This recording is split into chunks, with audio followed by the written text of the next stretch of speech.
This is an interview with Sue Starkweather Miller, led by Colin Caperso on behalf of the Cobblestone Museum, held on August 6, 2026. A woman whose name has become synonymous with community, history, and service here in Albion. Sue came to Albion as a young girl when her father took over the Rotary gas station, right where Avanti's now stands. She has been a proud member of this community ever since. After graduating from Albion, she returned to her alma mater and rebuilt and built a remarkable 30-year career, connecting students with their own hometown, giving them what she calls a sense of pride and place. Even so, her dedication to local history didn't stop in the classroom. For over a dozen years, she coordinated the beloved Ghost Walk at Mount Albion Cemetery, bringing the stories of the past to life with the help of students and local historians. And today, she serves as both the Village of Albion and Town of Albion historian, a position she was gently pushed into by the legendary Bill Lamb, who saw her in the perfect steward of our local heritage. More recently, Sue has led the extraordinary community-wide effort to save our chapel on Mount Albion, raising over $200,000 to restore the beautiful 1875 landmark. Beyond that, she's a master gardener, master food preserver, 35-year board member and vice president of the Albion High School Alumni Foundation, and a recipient of the Orleans County Heritage Heroes Award. Through all this, Sue embodies the notion of community. Sue, thanks so much for joining us today. Thank you, Very Colin. grateful to have your time and everything that we have today. Sure. So, to get us started, you mentioned that your family moved to Albion when you were a young girl, about 4 or 5 years old, because your father became the manager of the Rotary gas station. Right. What would you say are some of your earliest memories of that transition? Well, I was really young, so I don't even remember moving there. But I do remember that there was a little dance studio behind the gas station, and I took dance there. And I remember there wasn't much built up around us. Um, I remember when I was in kindergarten. Now, it's a little unusual because the Rotary gas station wasn't just a gas station. We lived there. So it was built as a house and a station. And there were a couple of bays. So my father didn't just pump the gas, but he was also a mechanic. So more of a service station in a way. Yes, it was. And so I remember my very first day of kindergarten, I was standing outside of the gas station and I was ready to go to school. And here comes the bus. And there goes the bus. And the bus never stopped for me. So my mother got me in the car and we went to the elementary school. And we explained that we really do live at the gas station. And so from then on, they always picked me up. But I remember that thinking, oh no, there goes my bus. How am I going to get to school? I think that seems to be a common trend because even when I was a kid, I Mm-hmm. can remember if every now and then the bus would just Yeah, standing right outside everything and they just went right past me. I'm going, what the heck? I know. It's kind of weird. Um, Now, I do remember also, so there wasn't much there at first. And then around, and I looked up the date because I didn't know exactly which day it happened, but I think it was around in 1971, they decided to build a plaza behind us. So where you have Save a Lot right now. yeah. So they built a plaza, and the first store that went in, it was Ames. So there was an Ames discount store, and then from Ames, then Star Market opened up in February 72. And I thought this was interesting. I saw it in the Journal Register. It said Star Market was considered ultra modern with 23,000 square feet, the largest store at the time. They had a daily center, a deli, conveyor system to speed movement of groceries outside the store. And then probably that next year came Peterson's Drugs. So those were behind my house, but before that it was just a field. There was nothing there. And I remember in the winter we loved it because they would plow the big huge parking lot, and they would plow all the snow piles out to our backyard. And my brothers would dig tunnels through the snow and we'd climb like there were mountains of snow. So it was really a lot of You fun. had your own hill in your backyard. We did. We had a lot of hills in our backyard. It was a lot of fun. I loved living there. I loved growing up there. I guess I just never thought about that location being as homey in a way. 'Cause Yeah. now you just drive by and go, well, there's a Bonnie's. I know. There's, I which know. I'll go to Thompson Save Lot here and Yeah. there, but Yeah. Nothing like what it was. But Star Market, I remember that. It was quite something. And we'd go to Ames and Peterson's was a wonderful shop to go to. It had all of the things that you would need for prescriptions, and they had their pharmacist. I think it was owned by Doug Mergler's dad. And Oh, in okay. the back of it was a gift shop. And I used to love to save my money and go and get something for mom for Mother's Day or things. It was really pretty items that they had there. With all these kind of stories of that location, Yeah. what did Albion feel like to you as a young child? If you could describe it I in know. a way. Well, I was really young living there, and we weren't so close to downtown that we could, go down. So we really just kind of stayed in that area. But I remember, just close by to me, just west of me, where Tops is now, was Joe and Rose Piazza. They lived there, and Joe had greenhouses, a lot of tomatoes. There was a huge tomato production here, I think, right around World War II. Huge. So Albanese's and Piazzas, they did a lot of the tomato production that we needed. He had a farm market there. Rose had she was a hairdresser. And when Tops came in, I remember they took their house and they moved their house up to Allen Road. Across the street, there really, wasn't much. There was the cold storage.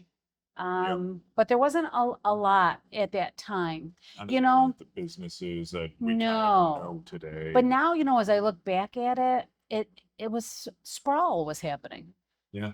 Well, especially you said this was 71 or so. when It this was. It opened. was 71, 72, because Peterson's was downtown and it was right next to Grant's.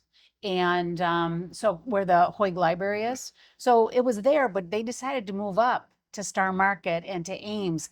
And so you started to see some of the downtown businesses moving out of the traditional downtown.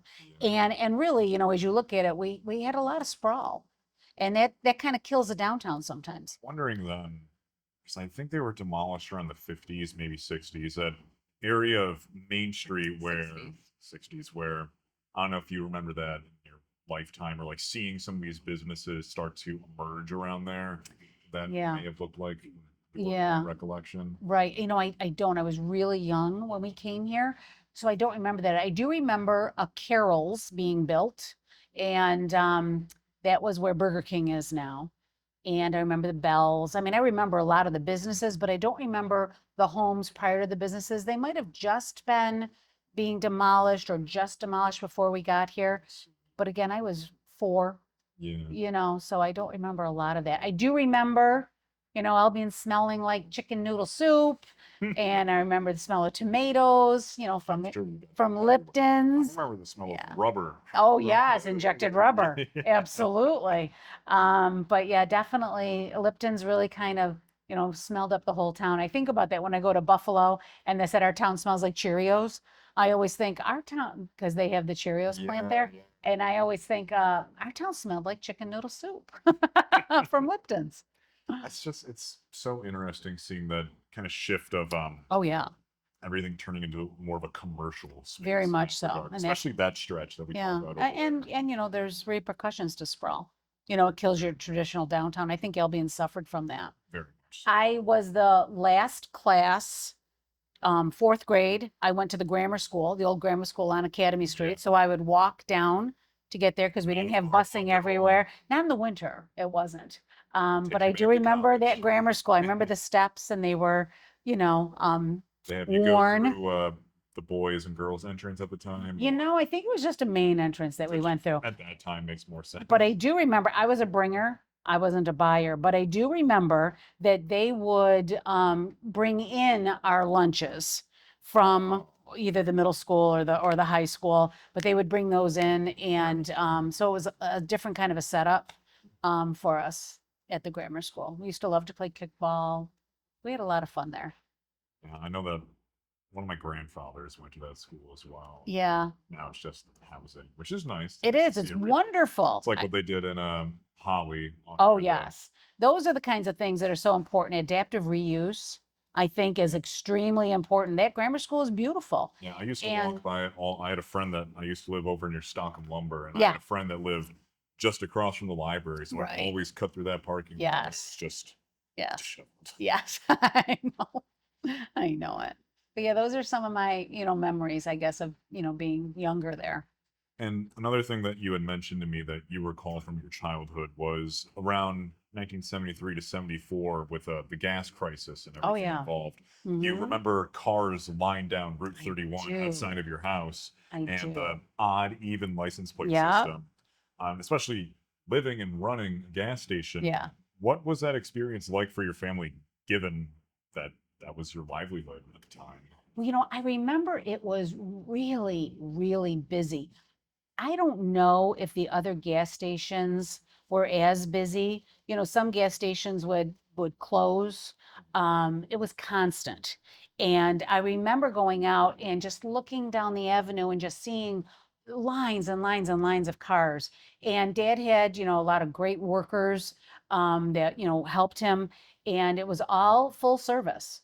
So, and when Dad did full service, he made sure that, you wash the windshields. And sometimes we got to do that. We love doing that, I'm sure that was a helping to wash the blast. windshield wipers. And he always checked the oil Yeah. on everything. But I remember that, and we were open 7 days a week. On Sundays after church, he had somebody work for him, but Dad would leave. If we didn't leave, we'd have people knocking on the door at night. We would have people knocking on the door at night looking for gas.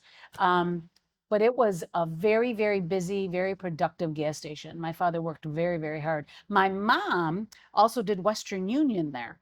Oh, And okay. she remembers, especially on Fridays. Fridays were very busy. A lot of people were wiring money. And at that time, there were a lot of, like people that were farmhands.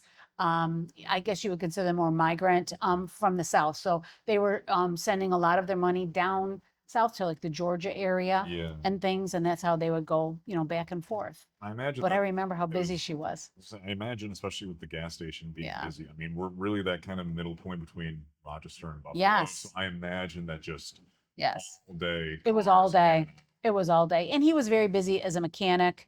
And it was really fun. You'd open up the door and say, "Hey, Dad, dinner's ready," and stuff. So I was so lucky that, until 1974 when we moved, that I had both of my parents in the home, Oh, working. And Dad would always encourage us to come out with him. He would put us, helping hold the trouble light or doing this or doing that, part of it's out in free the shop. child labor, but the Yeah. other part is you're bonding. Yeah, we were Yep. awfully little, so it wasn't much labor, but it was fun.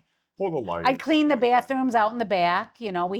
There was public restrooms behind the house and the shop, and so that was one of my chores and things. But we really loved it. It was a lot of fun. I wonder what it'd be like to have someone knock on the door in the middle of the night asking Yeah. for gas. It makes Yeah. me think of a Twilight Zone episode. Yeah, yeah. Well, we were sleeping, so we don't know. We were little, but he was very busy. And I was so lucky too that my mom would help me. I got to help, when we were counting the cash at night and you're making your bank deposit statements. And so I learned a lot. It's very hands-on, and I also saw work ethic from both of my parents and all of the people that worked with them. And it was a really fun childhood. I know it sounds strange living at a gas station, but it was. Oh, well, you got to do things together. We did. I think that's the It important was part of it. great. And then moving a little bit forward, Yeah. you have spent 30 years with the Albion School District, Yes. arguably wearing many different hats, I would Yes. call it. When you look back, what do you think you would consider to be your greatest accomplishment during those years? Or maybe a few, perhaps. I don't, I'm not really sure. I think one of the things that was always, always in the front of my mind was every single thing that I did. Is this good for kids? Is this going to help them? Is this going to, help support their education, their family? I did a lot of that. I really lived the mission statement, which was achievement, character, success for life. I think that helping to connect the kids to their community. I think that it's very easy sometimes to frame character education through service. We build character through serving. And so I think that maybe that's something that will last, I hope, with some of the students that I've encountered. and the families in my past. I can't really say, I guess, one specific thing. What Um, are some of the things that you've done, or certain? What is the role you've served? I've heard you say well, that. I wore a lot of hats. So I was the service learning coordinator for the district for about 20 years. And we were also a, we were the Finger Lakes Regional Service Learning Institute. So we were educating other teachers on how to perform service learning. And I was the grants manager for the district. I was the public information officer. So that was quite a feat doing the last website. That was a lot of work, but I was so excited to That's learn amazing. and to do that. And I was the internship coordinator. So I got to work with seniors, which was a lot of fun. And they would go, they would tell me about some of the careers they might be interested in. And so then I would try to connect them with a business in the community. Yeah. And they got to kind of try it on for size. So they might work up to 4 days a week for their block in the community. And then one day a week, they'd stay back with me. We would do, I'd teach them soft skills for being successful employees. We would do mock interviews, we would do resumes. How do you answer the phone? You Yeah. know, how do you take a message? Just not How do you so that work many with people others? my age know how to do No, what do you anymore. do? How do you do conflict resolution? You know, all those kinds of things, I think, to try to be a good, successful employee in whatever community you choose to live in. And I also really like, you know, I had a student who'd say, you know, I'm going to be an art teacher. And then they go and they work with the art teacher and they come back and say, I don't want to be an art teacher. Maybe it was just that. I've saved you money, you know, and now, okay, so what else do you like to do? So it was, I think, I've had a lot of satisfaction from that in helping students to kind of decide where they wanted to go. I had a parent call me and said, you know, my daughter wanted to be a veterinarian. She can't put down an animal. Thank you. You've just saved us a lot of money in her going into something that she didn't want to do. But we didn't know that. So, and I think that's something that's really special about Albion that we have this big program. Another thing, I guess maybe one of the things I guess I am kind of proudest of is through service learning, and I do believe we're probably the only school that ever had it. In seventh grade, Tim Archer was the educator for it. We had a service learning class. And we had it for many years, probably 15 years at least. And, you know, some of the grant funds that I received would go into that program. And I think that that really helped middle school kids to keep them connected because in middle school, that's a really tough transition, a tough time. And you can become very disconnected. And then how do you get them back? And so with Tim, who is fantastic, and I hope you do interview him someday, I'll pull through his leg. Tim, he really helped to create a wonderful classroom. They learned a lot about needs, not just in our own local community, but also throughout, you know, in the world. And I think that that class has really been something that is a feather in the cap for Albion. I think even just among what you've done over the years, really Mhm. training these kids for more without them realizing, but also in a safe space. Safe Oh, space. very much so. Makes me think Very when I was much in so. college, being an RA, we do these Yes. mock situations. And you can Yes. screw up, but That's right. it's fine. That's So right. you get to. Exactly. That's perfect. You have to have that practice. You have to know before you go into something cold. It doesn't help, you know, but to make kids familiar. Mhm. And what do you think kind of you kind of alluded to it, but what kind of drew you to the whole service learning aspect of it all, especially with your roots here in Albion, perhaps? What really made you want to come into that area? Well, you know, it wasn't on my radar to do, but it was a grant that we wrote and we received. We were one of the biggest school districts that we received a big grant from New York State every year. You know, you had to write it every few years. And so it was really a blank slate. You know, what do you want this to look like? And I was very, very fortunate to have a fantastic superintendent, Ada Grabowski. And so she really led us to dream and she dream big and how can we, again, what's best for kids and how can we support our community through service and how can we teach character through service? So I think that's kind of where it all started. And being connected to our community, I started to see, well, where are the needs? And how can I connect what students are learning in school to filling a need, meeting a need in the community. With that, you're connecting your head because you're learning and your heart for service. And when you connect that, it really tends to, I think, drive deeper your learning. I like how this all extends beyond hyperbole. It's Yes, actually executed. it is. And I think it really, we've done some meaningful service programs in the school, and kids don't forget them. The ghost walk, just the Oh, Alms yeah. House Cemetery. That all happened because Bill Lattin showed up to Tim Archer's class and started talking about the old almshouse, and it's all knocked down, and there's a woods back there, and he goes, I don't know, there might be some stones, maybe some bones back there. Well, that attracted Tim and the kids, and he took a group of kids out and back, and didn't they find stone after stone after stone, and the stones just had a number on them. And then the kids became very interested in that. And then they thought, well, who owns this property? Finds out the county owns the property. So the kids go to the county and say, these people deserve a proper burial place. And the county agreed.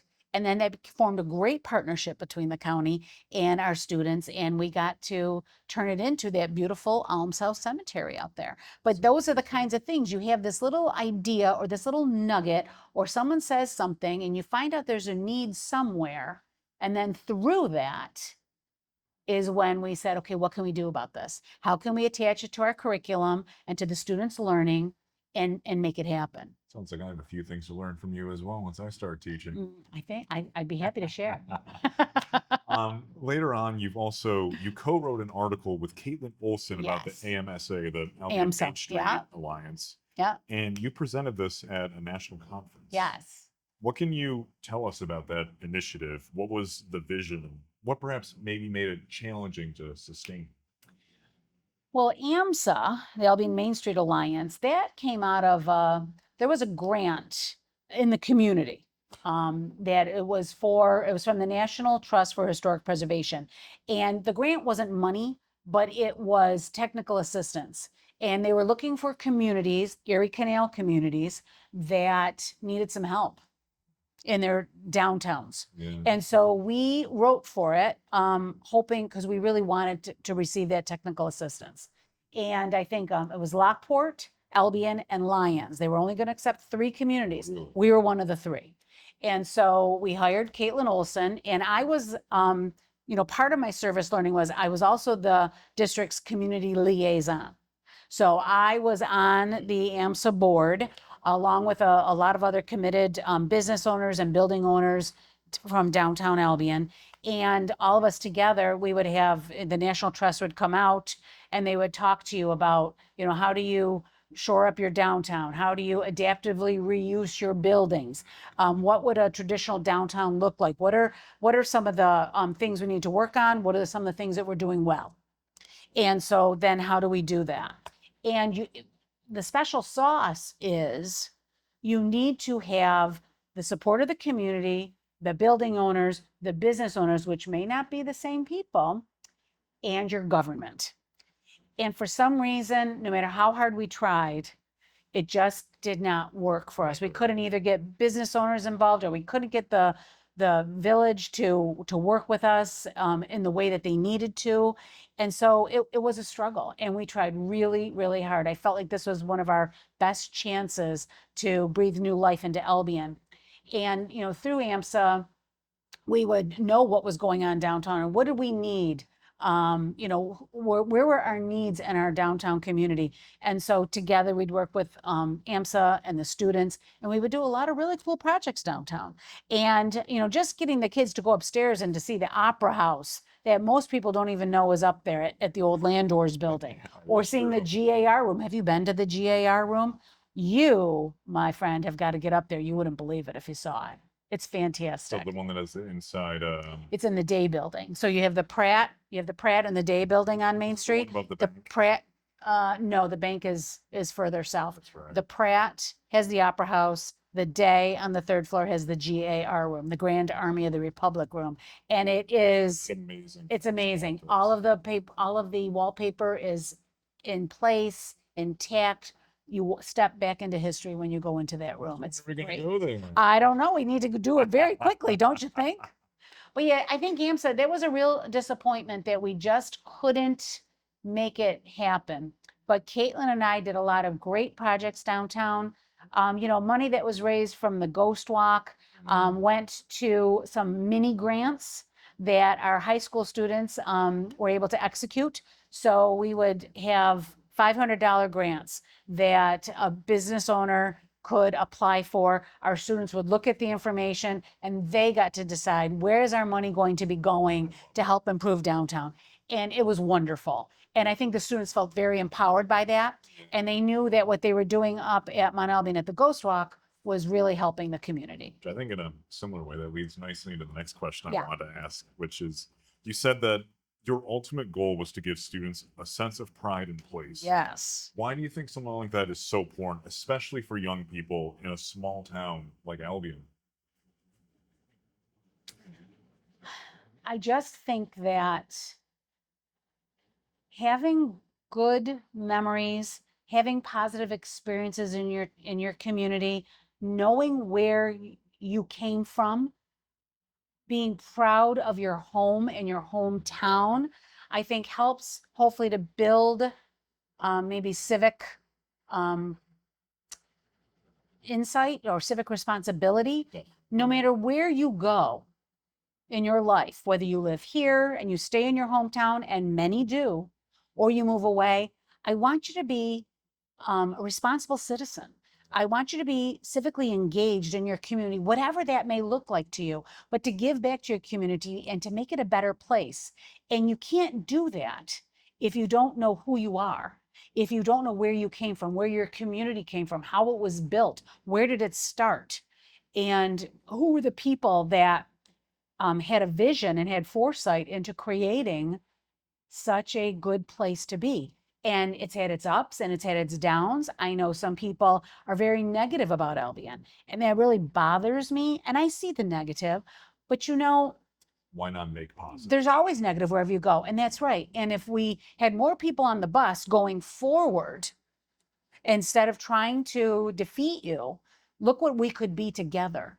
And so I was always really excited to see students get involved in things, and then parents would start to see things in a different way, and then community people would see things in a different way instead of always pushing it down or being negative about it. You start to say, wow, this is amazing what these people had, the foresight that they had, the business sense that they had, the way that they wanted to create such a beautiful community. And I still think that it's within Albion's grasp, but we have to work I together. think we could definitely have that part of Main Street, the more northern, the downtown. That could be Something. Because I've seen Oh, yeah. pictures and heard stories Oh, from yes. many people, and Yes. some of these places it just sounded so nice. You walk in there, you know everybody. You're not going to You do. Walmart and It's right. And you still do know everybody. And the other thing about that is a community embraces their own. I will never forget. So it would be your great uncle, Buddy Strickland. That would have been Donna Rodden's brother. Yeah. Buddy was always downtown. And every day he had his route and he had his plan, and he would visit business after business after business. Buddy, can you drop this off to the post office for us? Buddy, can you go here for us? Buddy, can you do that for us? Buddy would just sit and he would chat, and the community embraced him. Yeah. And he's not the only one that we've done that. We did that with Billy. We did that with other people too.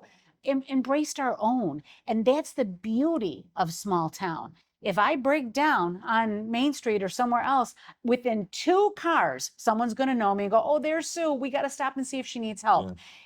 Yeah. That is worth its weight in gold when you have that kind of a thing. Look at how many people, if somebody is sick in our community or somebody needs something, everyone comes out to help. There's a special sauce there with that. One of And the things I love about the tavern. yes, Go there every week and yes, same people. that's right. You can't beat it. You can't beat it. There's that feeling of belonging. Mhm. And that's a sense of pride and place. I belong. I have a history. We all have the shared history, and we have our individual histories too. But that's a beautiful thing that we can say that. You can't say that sometimes in a city. Cannot. Yeah. So I felt when I did my student teaching out in the city at one point where Yeah. I could tell I was very much an outsider. Yes, That's okay. that's right. Some of the other things that you've done, for example, is for over a dozen years, you've coordinated the Ghost Walk at Yeah. Mount Albion with It was Gary exciting. A Simboli, lot of Mike work. Thane, drama department. Lot of How work. did these events begin and what made it so special for the community in that sense? Yeah, it was a weird thing. It was, Mike Thane and I were just chatting one day, and we're saying, it would really be cool to do some kind of a history walk. I've been to Gettysburg, going to Boston, going to different communities and towns, and you see their candlelight walks and things. And so we started talking. We said, I think we might be able to make this happen. And so we approached the kids, I think, and they all thought it was a great idea. And Bill Latin was involved from the very get-go. Bill Latin being involved in I history? know. That's crazy. And helping me to say, can you give me a tour around the tower? Because the tower is always the highlight. Oh, yeah. Have you ever been up to the tower? Well, I mean, I think basically everyone in Albion. I brought Everyone. a bunch of my college friends out for some said, all Everyone. right, guys, we're going here. And once some of us made it halfway up, Yeah. we go, dude, what are you doing? I know. Trust me. Trust you. keep It's going, worth it. It's worth it. keep going. When I Down was scarier than up. on an aside, I have to tell you, when I was younger, we'd go up to the tower and the trees were below the tower. So we could see the lake all I seasons. used to be able to see my house Yeah. from there. I can't Now the anymore. trees are above and you can really only see it after the trees fall, which I just think is interesting. But yeah, we started that ghost walk. And so Bill helped me those first couple years with kind of formulating a tour and giving me the who's who of Albion. And then I would work with the students. We would, kind of research these people and we'd come up with a script. I'd work with the students, and so did Gary and Mike. And we would, we had all the props and everything from the drama department, Oh, and they would dress in garb. And then with some the of light the, and everything. oh yeah, we'd have white face on them. And then some of the students would be actors. Some of them would be musicians. Some of them would be singers. And some of them would be tour guides.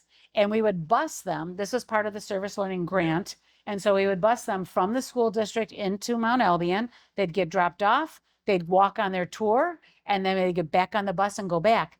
We would have over 500 people on these tours for the weekend. It was incredible. Every 15 minutes, a tour was leaving. We'd have minimally 30 people on every tour.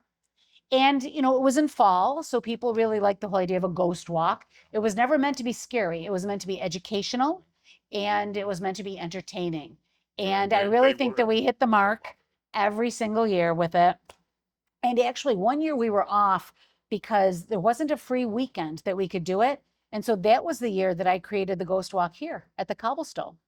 I was the one who started that Forgot here. about that one. And so my students came with me, and we worked through all of the buildings at the museum. Your grandfather, Yep, Al. Al, he was one of my ghosts. Think He we might have remember- been Bailey. He might have been Lansing Bailey. I think he was. Yeah, he loved Lansing Bailey. I remember him talking about preparing for that when I was young. I Yes. remember that very well. Yep, it was really great. And then my girlfriend participated in the ghost one at Mount Albion Oh, yeah. as well. Yeah, It's another community thing. And It part of was. what's led further beyond that is the cemetery tours that you Yeah. also do, which are very clearly popular. they are. What do you think draws people to spend an evening walking through a cemetery and hearing stories of the deceased? People they would never know, but hearing about who these people were, what they did.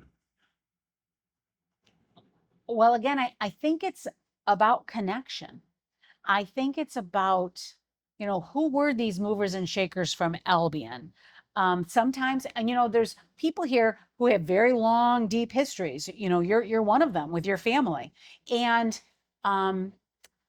they're proud of their family, what their family members did, and you start to get a glimpse of how was Albion formed and created, and how was it developed.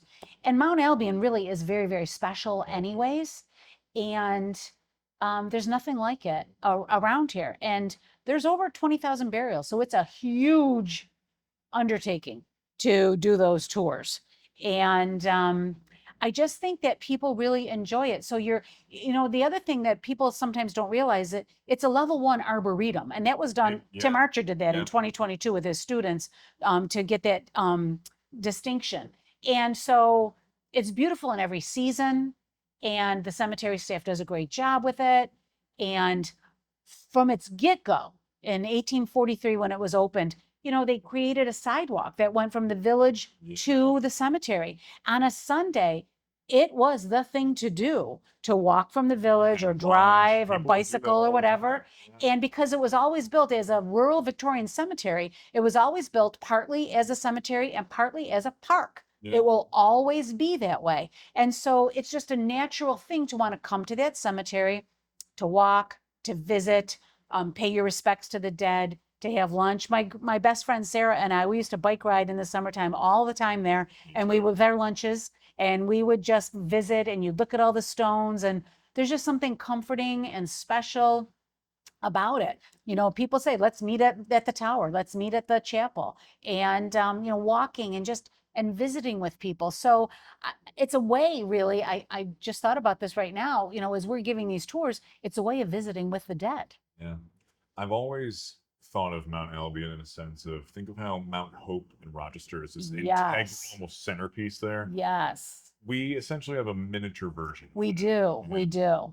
It's something that you pass by every day. Yes. I would go there with my mother sometimes. Yes. Just we drive or walk around. Oh, I've gone there yeah. with friends. We did pictures dressed as ghosts. one day. Yes. It's a beautiful spot. Well, it's remarkable. I mean, people want their senior photos there, or your family photos there, or wedding photos there. And people would go, oh, that's a cemetery. What are you doing? It's so much more than a cemetery to people in Albion. And I was going to say a similar thing. I don't think many people look at that and go, oh, dead people are there. No. It's a hub. It's a place. It is. It's a place. You're absolutely right. You meet a lot of people there. I know that one of the stories that you often share on your tours Yeah. are of George D. Harris, Yes. who was a prominent local contractor He whose was. descendants have also attended these. Can you share one of these stories with us now and what some of his legacy may have looked like? Well, I want to find it. Okay. So, I didn't know about George D. Harris.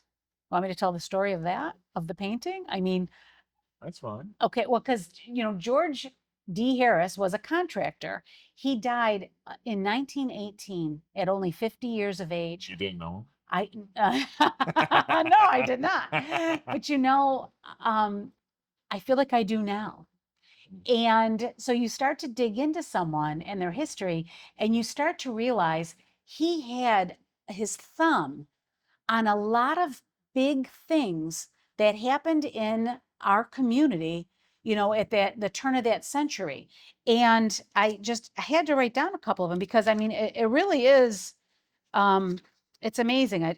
Where's my sheet of paper? Hang on, my friend. Well, I can also do a quick editing. Yeah, you here, might so have that to. just cuts directly Okay. in. So, he and his wife was Catherine Hill, and he built and refurbished, which I loved, adaptively reusing again as we Yeah. bring this back. Even way back then, we were doing those kinds of things. Turn of the century. So in 1894, the Citizens National Bank, which is where the clock is, downtown on Main Street, and your great grandmother was instrumental in getting that clock. Heard of So you know that. But that building was a Citizens National Bank, and he went in, he removed the vault with Ward Buell, and he worked from Saturday noon until Sunday night, and he totally redesigned the interior, made it more posh, made it larger and more up to date. He converted the Burroughs Mansion into the Swan Memorial Library. Okay, I did not know he was. And it's absolutely beautiful inside, but it was a mansion, and he turned it into a functional space. In 1906, he built a 2-story drive barn with horses on Beaver Alley. And in 1906, the fire department building, he redesigned the second floor. There used to be several fire departments up there. And it was originally an entertainment space above where the village's offices are. And so he redesigned that for the fire department so that it was more functional for them. He built the new Baptist parsonage, the Baptist church. So that would have been on the corner of West Park and Liberty. Yep. And they moved the old Baptist parsonage back, and then they built that new one there, and it's a beautiful building. He built the trolley depot that is right behind the old Swan Library. He built that building, and now it's a house. And he did that in 1909. In 1915, the Arnold Gregory Hospital. The original hospital was That in used the to be. Ezra Cohen's house. So he took the house and he converted it into the first hospital, and he also built a 3-story addition for $13,000. The addition was paid for by Emma Reed Webster, and then it was later raised and it was created the actual hospital Yeah. that you see now. So he did a lot of adaptively reusing things. And I just think that's really interesting. And to think that he died in 1918, What he could have done. what could he have done? We all would have known his name. Yeah, because that's a name that going through school here. No, we didn't know. His son grew up in Albion, who grew up and raised here, and he was a graduate of Albion High School. Also, his son Brace Harris. And I just think it's interesting that if I hadn't kind of stumbled upon this painting and these stories, we wouldn't have known about him. And I really feel, he did so many other things also. I mean, he was the fire chief, he was a member of the Baptist Church, he was a Mason, an Odd Fellow, Chamber of Commerce. And that's what a lot of these people were back then. Really kind of Renaissance men and women in a way. Well, they were public servants. Yeah. They were civically minded citizens. They wanted to better Albion. He was one of many of them that did that. So many of them were joining all these different community organizations to help build up Albion and to make it a better place. So, with him in mind, what's the Yeah. story behind this painting? What makes this significant? Well, I had just started as the Village of Albion historian. I'm a novice here anyway, still, just after a few years. And Chris Kinter called me up and said, a gentleman has called and has some painting and wants to talk to you. So I said, okay.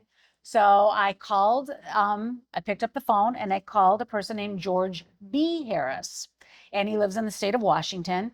And he That's his told me, grandson, correct? yes. And he told me, I have a painting that was painted by Peter B. West, and he would like to give it back to Albion because he believes it belongs in Albion. And Peter B. West painted this for George D. Harris. So George must have done some work for Peter West, and he paid him in painting. Now, a Peter B. West painting at the time in Albion was something that was very desirable. People wanted to have a Peter B. West painting. And this reel that you see in the painting was George D. Harris's, which I think is really interesting. So I said, well, sure, I would love to have a painting by Peter B. West for the Village of Albion. And he said, great. And he mailed it to me. And I remember opening it up when it arrived in the village, and I was just in awe. I couldn't believe how beautiful it was. And then I said to Bill Latin, I showed it to Bill, and he said, "Oh my goodness, it is outstanding." Looks like you could just pet the rabbit in there. Right? Yes.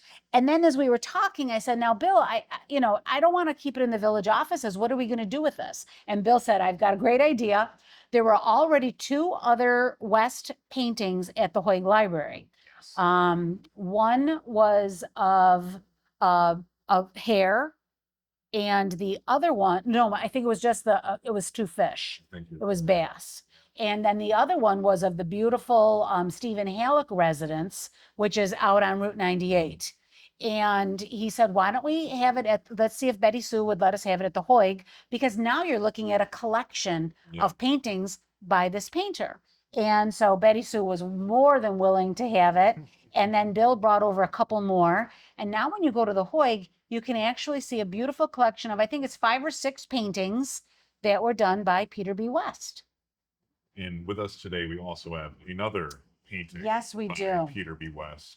And this is here at the Cobblestone Museum. Yeah. And there's a couple others upstairs we have, also. We have this among many others upstairs in our visitor center. Well, upstairs, I think you have 2 of the huge steer that were by Stephen Halleck. One that's larger than this one here upstairs, and we have a couple others of them. So think about this, Stephen Halleck, he's buried at Mount Albion, and he was, I think, self-proclaimed the first self-made millionaire in Orleans County. His brick house on Route 98, just south of the village, is huge. He wanted a portrait of his home. He wanted a portrait of his prize steer. So that says a lot about Peter B. West and who he was.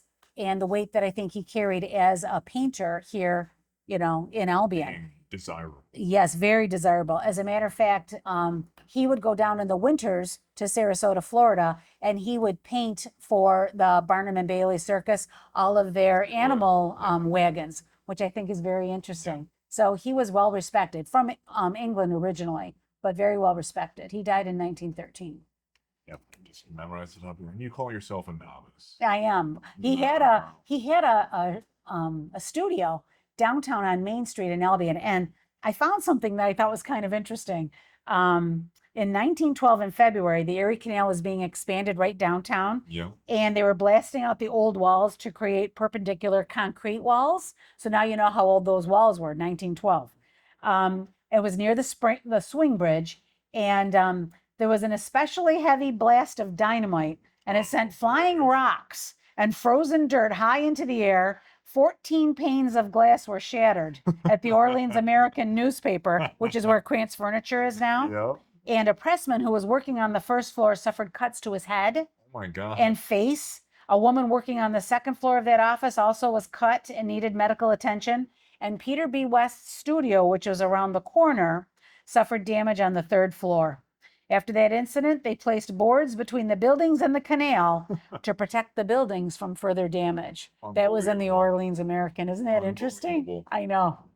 Just a little tidbit that I found. I loved it. Oh, that's amazing. Yeah. So there you One go. of the other initiatives that you've been Yeah. leading recently, regarding Mount Albion, for instance, Yes. is the chapel that is Yes. built in 1875. It, over the years, has fallen into significant has. disrepair. It has. What prompted you to take on the massive task of leading a restoration campaign? I don't know. I was You crazy. saw the building and said, that could look nice.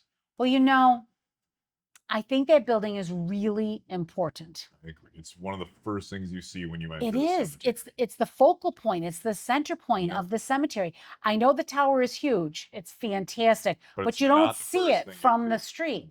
you know? And doing those ghost walks, I heard a lot from our students even. I want to go in that building. What's in that building? Why can't we go in that building? I would hear it from people that were attending the ghost walks, but what's in that building? What's that building about? And so it's been closed for, 15, 20 years maybe. I didn't get to go inside it until Yeah, last year for yeah, the first time. I've yeah. gone by my whole life. Right. And I just felt that if I don't do something about this now, I don't think anyone will.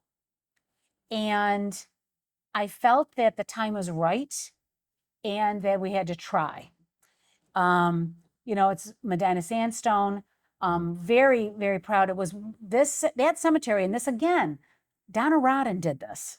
Made sure in 1976, I think it was, that cemetery was listed on the National Register of Historic Places. That was not typical of cemeteries. That cemetery was either maybe the first or the second one in the country, I believe, that was listed on this. So she knew the importance of it. And when you arrive at that cemetery, it's one of the first things you see, and people will say, hey, I'll meet you at the chapel. Yep. We know it's a chapel, but we can't get in there. And I just felt it was important to see if we could try. And I do believe there's a lot of love for Mount Albion, and I proved it. There really is. And we're making it happen. Well, with that in mind, you set a fundraising goal of $225,000. Yes. Enormous sum for a community project. Yes. And well aware. Remarkably, you've raised over $200,000 with yes, about we 90 have. donors. Yes, we With have. this 120. in mind here, what gave you the confidence that the community would step up here? I surrounded myself with a fantastic team to make this happen. We did a lot of work. We worked for about a year before we actually rolled it out to the community. Can this happen? Do you think this will happen? Do you think it'll work? David Snell was on the team, and David consistently said to me, Sue, it's going to happen. Sue, people will donate. There's so much love for that cemetery. It's going to happen. He was probably my biggest supporter of, we've got this. Tim Archer on my team. You can't get any better than these guys. Tony Wynn, one of my classmates. Tony, love for this community. such a go-getter. Tony Stark, one of my very best friends, being on this team also. So the five of us really, working on it and a coordinated effort to really share with the community the need for it. Why is it important? And that we can all together make this happen. And it was a concerted effort. It was I was very directed on it. I walked that cemetery a lot. Who are some of the people that are buried here? Who are some of the stakeholders? And we're all stakeholders in it. Who are some of our stakeholders here in this community that understand the importance of it and would want to see it opened again? And one person that also helped with this donation here, Yeah. which $100,000 came from George B. Harris. Funny Did. enough, grandfather was George D. I know. How did that kind of connection come into play here? Do you know what maybe prompted him to put forth such a immense donation? Or he's wonderful. I can't begin to tell you how this painting right here forged such a wonderful friendship. We talk on the phone a lot, and we did way before I was even going to do the chapel, just about this.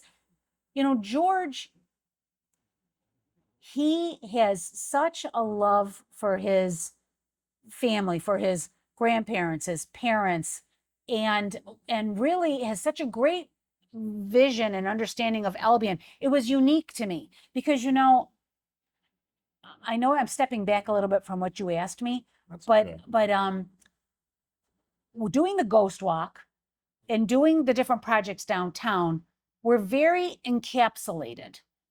So I was doing things, okay, I know about this person, that person, in different periods of time. But George, through our conversations, through our discussions, was able to really help me to understand Albion in a different way. I started to see how it was truly a community, how people work together. How his grandparents went to the Baptist church, how the people that went to the Baptist church, they were all friends. They were all on different organizations and committees together. Swan was a Baptist. He works on the Swan Library. You see what I'm saying? So there were all these different kinds of things that were happening. And so he really totally shifted my understanding of my local history by not just the people, but the time, the place, the things that were going on. And I would call him up and say, George, tell me more. Tell me more. And what's remarkable to me is he was born so much later than his grandfather. He never knew his grandfather. His grandfather died in 1918. But his father, Brace, was a young boy when his father died. And I believe that George's wife and aunts truly wanted to make sure that we knew his history, that we knew his story. And it meant a lot to me that George gave me this painting, having a lot of faith in me as the historian to make sure that we placed it prominently in this community and shared his story. And so I think that maybe that is what kind of was the impetus for George to want to help with that chapel. He himself was a contractor. I think he takes great pride in the fact that his grandfather was a prominent contractor here. His parents are buried here. His family is buried here. In the future, and I hope it's a very long future, my friend George will be buried here with his wife. And so I think that maybe that was a big piece of it. He as an outsider looks into Albion and says, what a beautiful community you have. He reads the Orleans Hub almost daily. He said, it's special. Yes. Yes, it's special here, he tells me all the time. He goes, you have so much going for you in Albion. I wish that more people in Albion could see that. So again, you're outsiders, you're visitors, you're people that are coming along the canal in their boats and they're stopping overnight and they're walking up and down downtown. They see something special that we don't see. As Bill Lattin calls, Medina sandstone and cobblestones, they're the extraordinary ordinary. They're things that we see. Think twice about it. We don't. But there was a guy that Yeah. gave a tour to earlier this week that was biking the Yes. canal from Albany Right. to Buffalo. Right. Stopped by here for a specific day because he wanted to see Yes. cobblestones. Everyone does. And we don't realize it because we see it all over the No, I live place. across the street from one. That's I right. still love it, but I do I too. don't think twice about it. That's right. It's commonplace. That's right. But I do think that's what maybe what George knew. And I think that, you know, from he and I chatting and me finding more information out and sharing with him information that I find out about his grandfather and things, I think we just formed a real, it was serendipity, really, in so many ways. We formed a wonderful friendship. He's my friend. And I hope someday that he can get out here to Albion and to Mount Albion. I will be thrilled to meet him in person. Especially if he gets to see the completed chapel as well. Absolutely. There's some of the things that need to be done with the chapel and some things that have been Everything. removed. Everything needs to be done with the chapel. Well, you know, when he gave that big donation, which was just overwhelming to me and it was a shock and we were so grateful, I knew right then and there we were going to make it happen. I knew it, and this community has come forward and they've been fantastic. And so in the fall, we started with the mason work. I was very happy to have Neil Muscarella do the work because Neil has had his hand on every single piece of every single structure at the cemetery. And he did the entire outside of the chapel to make sure that it was in good shape. And Neil told me a couple years ago when I was thinking about doing this, he goes, Sue, it's in great shape, really. It's got good bones. So I knew that. And then the next big thing, obviously, is the roof. And I was very careful about who to choose for that roof because I was not going to put asphalt on top of it. I was not going to have it be a fake, you know, looking slate roof. I wanted the real deal. And so just recently, within the last couple of weeks, Easton Specialties has been able to start that roof. And I did bring some of the slate. So he took off the old slate. You have to think about this over 150 years. Oh, here you go.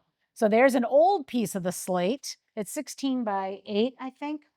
And George Easton was great. He found new slate. So this is the new slate from Vermont. And if you can see, I mean, it's amazing how similar they are. And Bill and I, when the slate came in, we had 2 test pieces come in. And Bill and I went up to the cemetery and we looked up at that roof and we made sure that it was a great match. And it is. So this green is the actual design of the cemetery roof. And then the gray is most of the roof. So I'm very excited. We saved about 50 pieces of the old slate. Not exactly sure what we're going to do with it yet, but it will be gifts to some of our larger donors. Not the whole piece, but we're going to do something with it. And I'm just so excited about that. It's like our own version of a piece of the Berlin Wall. Oh, yeah. So there was a lot of rot in the northwest corner of that chapel. And they did all the carpentry work. They put in new rafters. Some of the, you know, we needed a new beam. And it's going to be shored up very, very well. We had to take out some of the asbestos. We had to have it tested. And there was only asbestos on the roof. And so ECG could be a lot, well, you know, it was built before asbestos. Oh. Thank goodness. So it was just in the tar on the roof, and ECG, which is a local group out of Albion, owned by Bob Gibbs, who is amazing. He sent in his guys just 2 days prior to the roof just coming in. So it all was just perfect timing, worked out great. And the roof, if you haven't been by, the back is done, and now they're working on the design pattern in the front. So I'm very excited. Once we shore that up, then we have a lot of interior work to do. So, you know, we found in 1957, I don't know why they did this. They put in a drop ceiling. Oh. It was awful. Bill was so excited when that drop ceiling was removed. In the late fall, early winter, Jason Zakari and his team took that out, and we saw a beautiful vaulted ceiling. As it should be. It's going to need some work, but we have the vaulted ceiling. We need to fix that. We have the plaster walls that need to be redone, the floor, electrical work. We're already everything, the whole thing. But wonderful people that have come forward. So the Medina Sandstone Society, I gave them a tour. Didn't they come back and they gave us the funds for all of the materials for that wood floor? Would you look at that? I know. Beautiful stuff like that. I've had grants that I've received, being a former grant writer, written a grant here, grant there, small grants to cover certain things. Some of the masonry work through the Rochester Area Community Foundation. The Curtis Foundation gave us funds for the asbestos testing and for just sending out the, the brochures and the information about the project. So I've been really blessed. It's been a great project, a great community effort. One of the things that you've said about this as a kind of closing remark for all of the Mount Albion stuff before we talk about your time as historian is that you've said, I believe in our community. I do. There is a lot of love for Mount Albion. There I is. think it's a very good sort of trademark to put on that. So. Well, it's been fun and it's been funny. I will be standing at the cemetery and I'll be looking at the chapel and I'm talking about it. And somebody says, you're saving the chapel. We're so excited. Hang on. Pulls $5 out of her pocket. This is all I have, but I want you to have it. We have a little box. This was really cool too. So the middle school art students created a thermometer for me. And it's not a typical thermometer. They create it in the shape of the stained glass windows. It looks exactly like the stained glass windows in the chapel. How brilliant is that? Again, middle school minds. Well, middle school minds, they think differently than us. And so I loved it. And so I have a little box and I have our brochures in there. I can't begin to tell you how many times I'll go there and I'll find $5 in quarters, $9 in quarters, $5, $7. Everybody wants to give that big donation, that little donation, all those donations add up. And they continue to confirm to me this is the right decision. It's going to happen. And there's a lot of love for Mount Albion. It's one of the best statements that you could say about it all. It's really true. Recently, Yeah. you have become the village and town historian of Albion. Yes. You mentioned to me prior to this that this was never on No your way. radar. Nothing. The way this all came to be is that former Cobblestone Museum director and county historian for 35 years, Bill Lenton, came up to you. Yes. How did he convince you to take this role? Well, he wouldn't let it go. Repeatedly. Yeah. Sue, typical Bill fashion. Sue,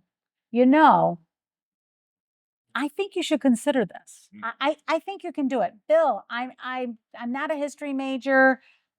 There's no way. I can't do this. Sue, he'd come back at me again. Sue, come back at me again. And I'm thinking, well, and I thought, oh, I don't know. And it's huge, huge, huge shoes to fill. Neil Johnson was a Village of Albion historian for 40 years. He was such an academic. He was so brilliant. And I'm thinking, I can't do that. But I also had just retired, for a couple years. And I thought, well, I love Albion. And in that jurisdiction would be Mount Albion. And also St. Joseph Cemetery, which is, my church, and the beautiful downtown buildings. And well, maybe I'll try it. Maybe I'll try it for a year. And if it doesn't go well, okay. And I didn't even know if the Village of Albion would want me, So I went to the village. I met with Joyce Riley and we chatted and I said, okay, I'll give it a try. But really, it took a lot of convincing by Bill for me to do that. And with your tenure of this so far, what do you think one of the most rewarding aspects has been of serving as the village historian? What maybe conversely has been the most challenging, perhaps? Well, I think the most challenging is there is so much information about Albion and their history. They were we still are the county seat.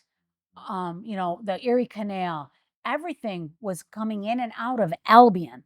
There were so many important people and businesses and organizations and things that were going on here. I can't wrap my head around it all. I can't keep it straight. And it's a bit nerve-wracking, to tell you the truth.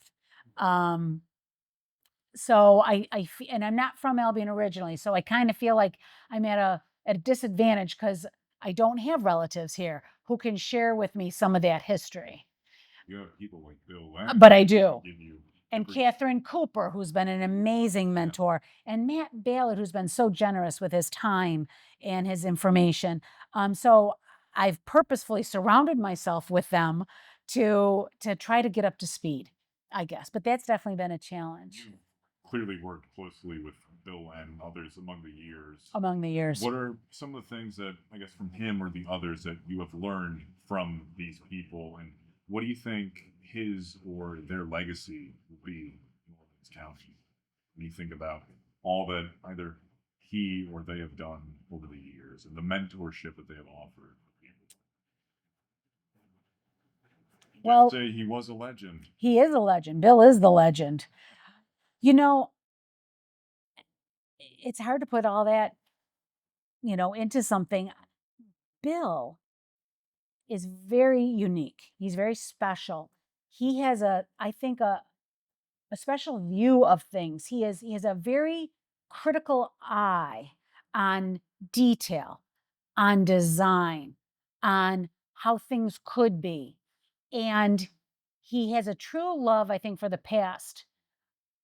I personally think, the Cobblestone Museum is synonymous with Bill Lamb. Speaks for itself, truly. We have two National Historic Landmarks in Orleans County, the Erie Canal and the Cobblestone Museum. And he made sure that happened in 1993, I think it was. Like But when you look at this, all of these buildings, they weren't all here. There were some, but they weren't all here. He had across the street removed. he had that vision, he had that desire, he had that understanding of what that would mean for us to really and truly help us to preserve our local past. And so when he brought in these buildings, he didn't just bring in the buildings, but then he also brought them to life by very carefully curating collections and what is in each and every one of them. I mean, and not for nothing, but having 8 porta potties, having 8 privies, at the museum, I dare say that's probably the largest collection of privies in the United States. Where else are you going to find a 5-seater? A 5-seater. I mean, think about it. Or how about, Bullock's own privy? You start to think about some of these things. And I think that's his legacy of really, every week writing an article, 40 years of that, and then were you the one who put all those together and put them online for the Cobblestone? Someone did, which is amazing. Again, preserving that history, but that's what Bill did. And Bill made history accessible. So our local history now is accessible to us. We can come up here anytime and you can go from building to building and you can see what was Albion like, what was Orleans County like at that time. And I don't think that really, again, because it's part of who we are, I don't think we really truly understand how special that is. And so I do think that that's probably going to be his legacy, is to preserve our past, making it accessible to us, tangible to us, and to really be proud of where we came from. And some closing parts here. The quote that you chose for your bio, which says, whatever you do, make a difference. Yes. Earn the right to look back at something and say, I did that, which I think really seems to capture your life's philosophy. So, with this in mind, thinking of Bill and these other people who have influenced you, looking back over your life in Albion, what do you hope your legacy will be? What do you hope that young people today will learn from your example? And either as service learning, the tours in the cemetery, saving the chapel, tenure as a historian, you've lived a remarkable life and contributed so much to the community. What do you hope people will remember out of you? I hope. No, it's a loaded one. Well, yeah, it's just weird to think about how you'd be remembered. Yeah. I guess I hope that people would remember me as someone who wanted the best for their community, and in my vision of it, saw the positive in things. How to be a good citizen.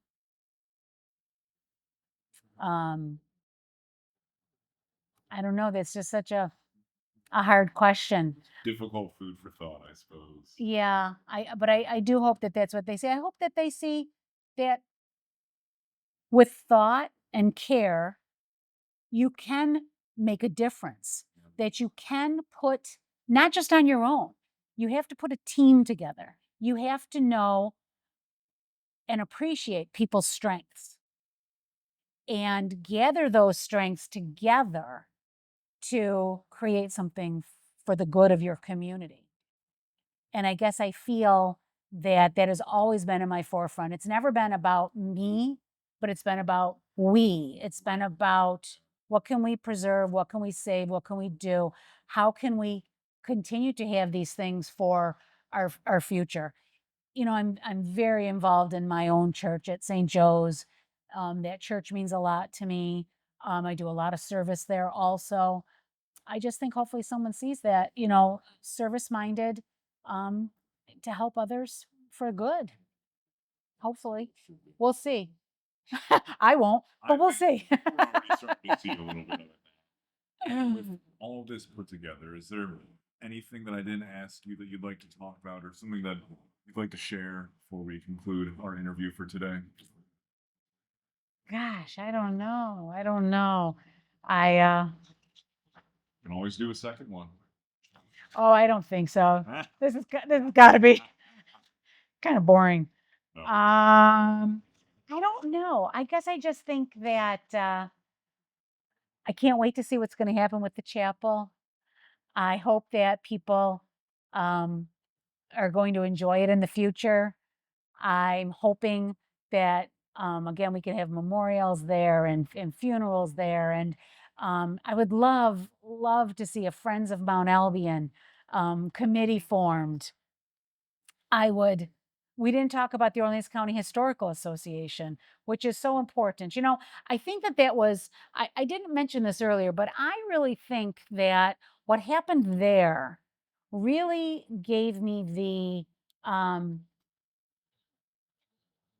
the strength to go forward with the chapel because your grandfather, Al Caperso, We're talking about the schoolhouse. made that schoolhouse happen. That was in terrible shape. Oh, I remember him going and spending time at his house day after day after day. He'd leave for a few hours, Yes. come back, feet red, tired. Yes. I remember I donated a no trespassing sign. Yes. Put on there too. Yes. What a legacy, though. He wanted that to happen and he made it happen. And the community stepped up, they helped. Look at us now as the Historical Association, what we've been doing. I'm on that board. I'm very proud to be on that board. The different talks that we do, the different tours. Again, all of them focusing on our own community, on Orleans County and their history. And your grandfather making that building happen, again, getting a group of committed citizens to have it happen, helped me, I think, to know that the chapel was going to happen because it was important. Yeah. And it is important. Knowing that the people And isn't it? do it. And it's interesting. That was cobblestone. This is Medina sandstone. So I don't really know. is this kind of perfect bridge between the two, I suppose. There is. The extraordinary ordinary going to make it happen. Sure. Yeah. Well, Sue, thank you so much for your Thank time, you, your Colin. stories, and everything today. It's been an absolute pleasure. I hope so. I hope so. Thank you. Take care.